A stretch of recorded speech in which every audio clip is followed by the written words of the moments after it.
Et salut à toi, dans cette vidéo, je vais t'expliquer grossièrement ce qu'est le SEO, si tu sais pas encore ce que c'est en l'occurrence, parce que sur cette chaîne, je vais te parler de plusieurs side business donc à faire sur internet qui pourront te dégager des revenus confortables, qui pourront rester tout simplement des side business, des bons side business, ou même devenir un business principal et donc gagner peut-être ta liberté ou changer de mode de vie comme tu veux grâce à internet.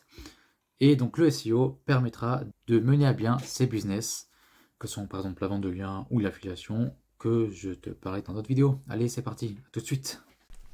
Et c'est parti. Qu'est-ce que le SEO? Donc si tu ne sais pas du tout ce que c'est, cette vidéo est pour toi.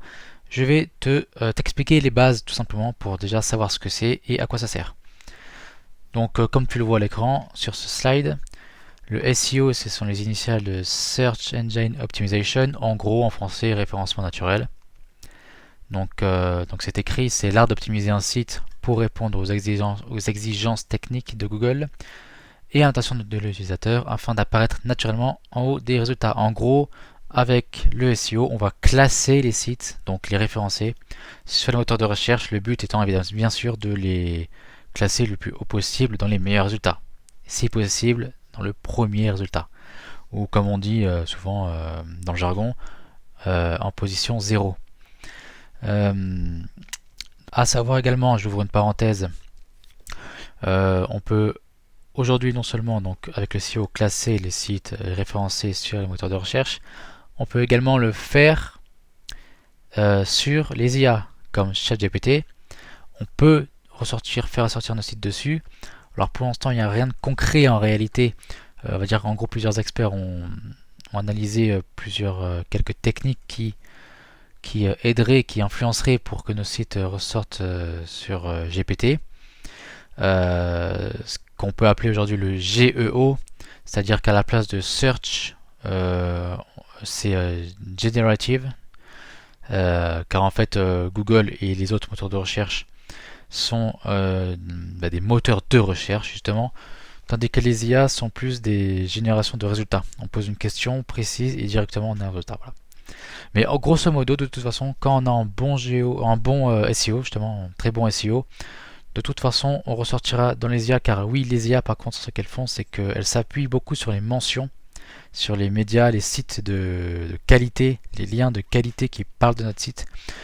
Et de ce fait, plus c'est le cas, plus on a de chances de ressortir. Et donc avec un bon SEO, de toute façon, on ressortira sur ChatGPT. Ça, de toute façon, c'est une évidence. Donc la suite, alors on va faire une petite comparaison SEO et SIA, parce que SEA, en gros, c'est comme c'est marqué Google Ads, il s'agit des pubs.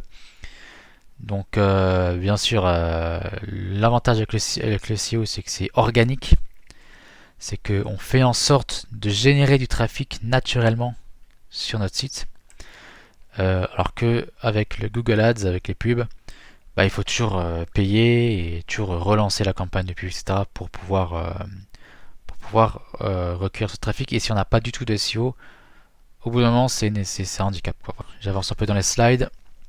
Petit schéma pour un peu comprendre comment Google fonctionne, comment les algorithmes fonctionnent. Alors évidemment, il y a les robots qui crawlent. Il y a des millions de là, des millions de sites, des millions d'adresses, de liens. Mais les robots, je bug moi aussi. Les robots tous les jours vont crawler donc les sites, vont crawler les URL, les nouvelles pages qui sortent, et sur plusieurs critères vont décider de les indexer ou non, et quand les index, de les indexer plus ou moins haut dans les résultats de Google. D'ailleurs, si on n'est même pas en page 1, c'est comme si on était invisible, hein. Est-ce que vous, quand vous faites une recherche Google, si vous en faites encore d'ailleurs, est-ce que vous passez en page 2? La plupart du temps, non, sauf si vous procrastinez, ça peut arriver, mais oui, en général, on reste sur la page 1, car il y a ce qu'il faut en fait. Et sur la page 1 même, c'est grosso modo les 5 premiers résultats qui comptent vraiment, qui sont le plus cliqués, d'autant plus que maintenant sur Google, selon les recherches, il y a les produits, il y a les images, il y a les fiches Google My Business qui ressortent, il y a les annonces aussi sponsorisées. Maintenant, il y a aussi le module IA, on en parlera une autre fois, l'Eye Overview. Donc voilà, si on n'est pas sur la page 1, on est invisible. Ça déjà, grosso modo, voilà, il faut l'assimiler, il faut le comprendre. Alors le SEO comporte, on va dire, 4 piliers. Alors historiquement, on dit plutôt qu'il y a 3 piliers dans les SEO, qui sont la technique, le contenu et la popularité. Je vais les expliquer juste après, mais on peut ajouter un quatrième qui est celui de l'UX, de l'expérience utilisateur. Parce qu'aujourd'hui, tous les sites, il y a tellement, tous les sites peuvent à peu près tous se ressembler que un site bien fait, un site particulier sur son design, sur l'expérience utilisateur justement, peut également se démarquer. Donc on peut considérer quand même que c'est un quatrième pilier du SEO. Ça fait pas de mal. Hop là, je te coupe. Si tu veux un petit récapitulatif de la vidéo avec tout ce que j'explique au propre et un peu plus détaillé, je t'ai mis en description un petit notebook LM que tu pourras regarder à ta guise.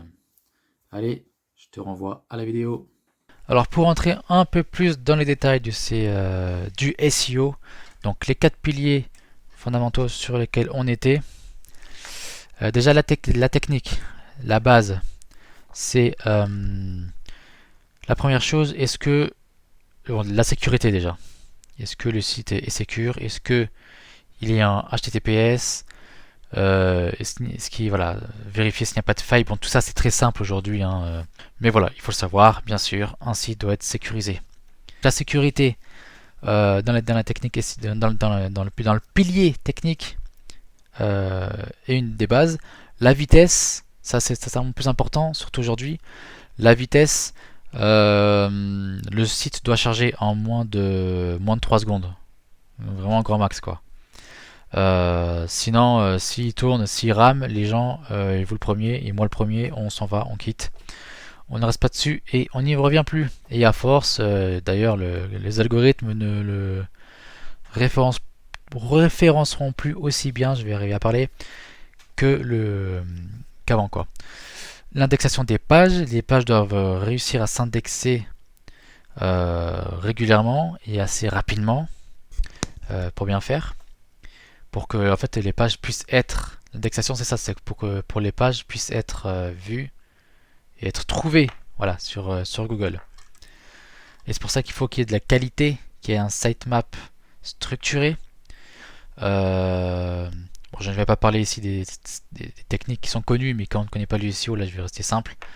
Donc voilà, technique, ça sera surtout la sécurité, la vitesse de chargement, donc la performance. Bon, conserver une bonne architecture de site, l'architecture des pages également, mais je vais revenir juste après. L'indexation des sites pour que le site soit suffisamment bien vu par les algorithmes. Le second pilier, le contenu. Alors là, EEAT, pour faire court, bon, c'est marqué expérience, expertise, autorité, fiabilité. En gros, il faut que ces 4 termes-là soient vraiment visibles, ressortent de votre site, quoi.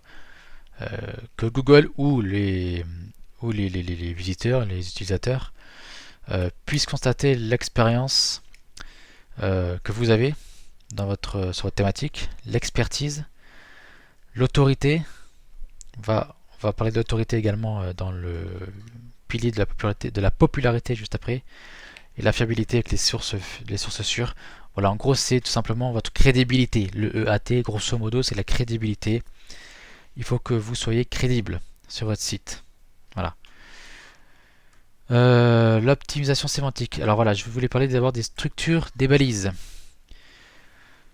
Pour qu'une page soit bien structurée, et notamment un article ou peu importe une page, il y a la structure des balises HN, c'est-à-dire qu'en fait sur une page web, vous allez avoir le title, la balise title. C'est, normalement on le voit à l'écran, c'est le titre qui s'affichera là dans l'onglet. Ça c'est le titre de la page, le title quoi. Ensuite le H1, on va dire c'est le premier titre visible sur la page quoi. Donc c'est le titre du principal. Et ensuite également, vous allez avoir H2, H3, etc. Ce sont tous les sous-titres. Précision, donc le H1, il doit toujours y avoir H1.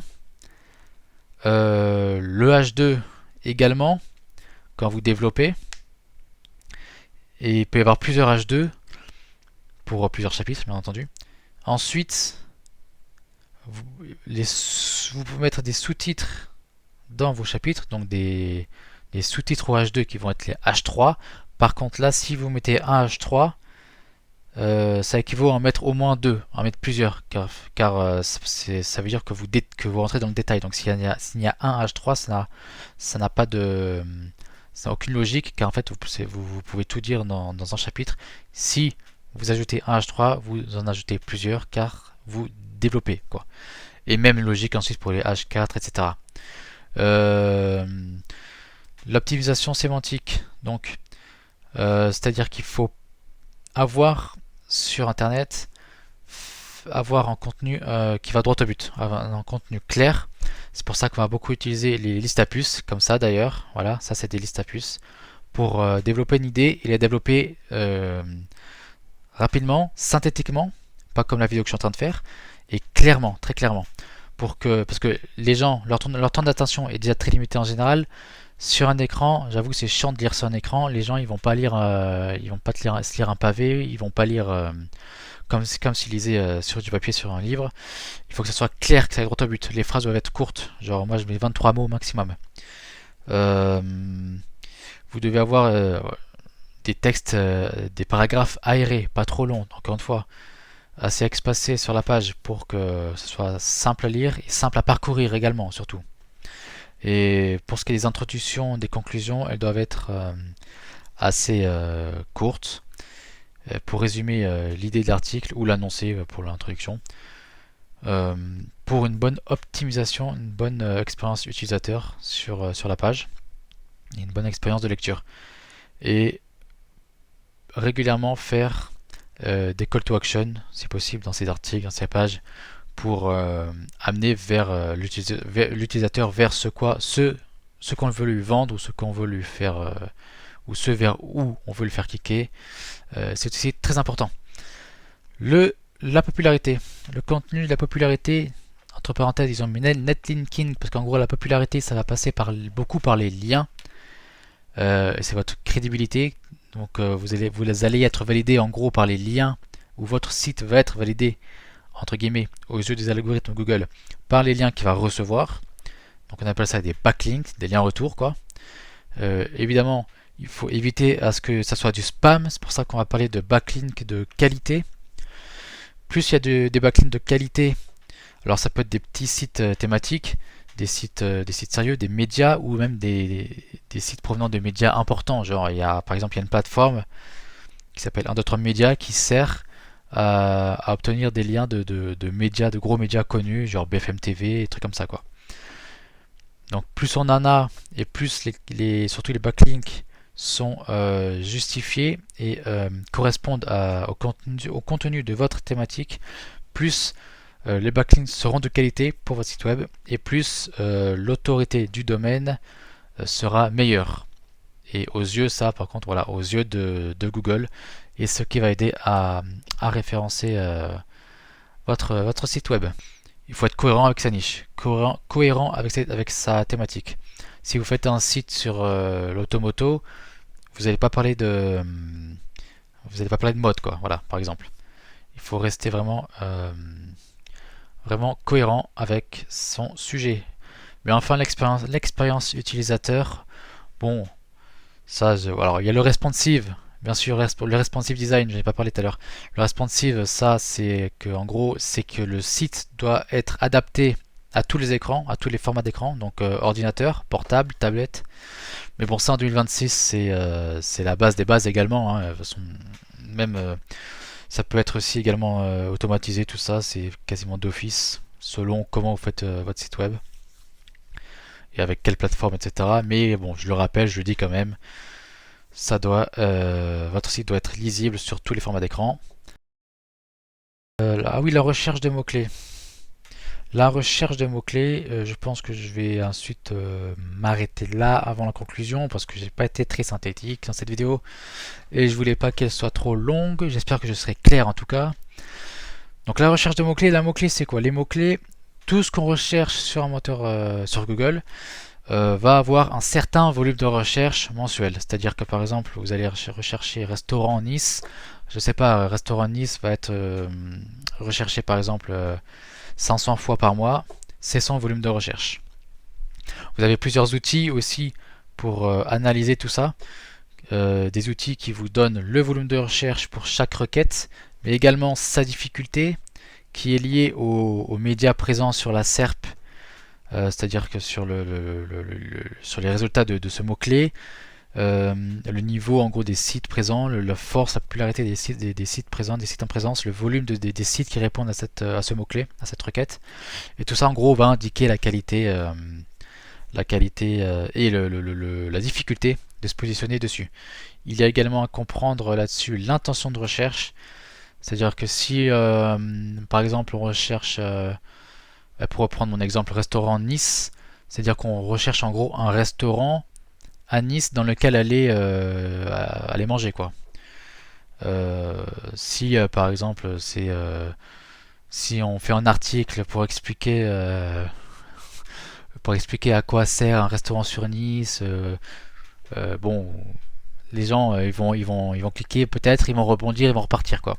Ce qu'ils veulent c'est une adresse claire. Si quelqu'un recherche robe rouge sur internet, la personne voudra acheter une robe rouge. Elle ne voudra pas un article qui explique tous les styles de robe rouge. Voilà. Donc il y a plusieurs intentions de recherche. Il y a l'intention de recherche navigationnelle, informationnelle, commerciale, transactionnelle. J'en oublie peut-être une, je crois. Mais en gros c'est ça. Il y a les intentions informationnelles. On veut une information.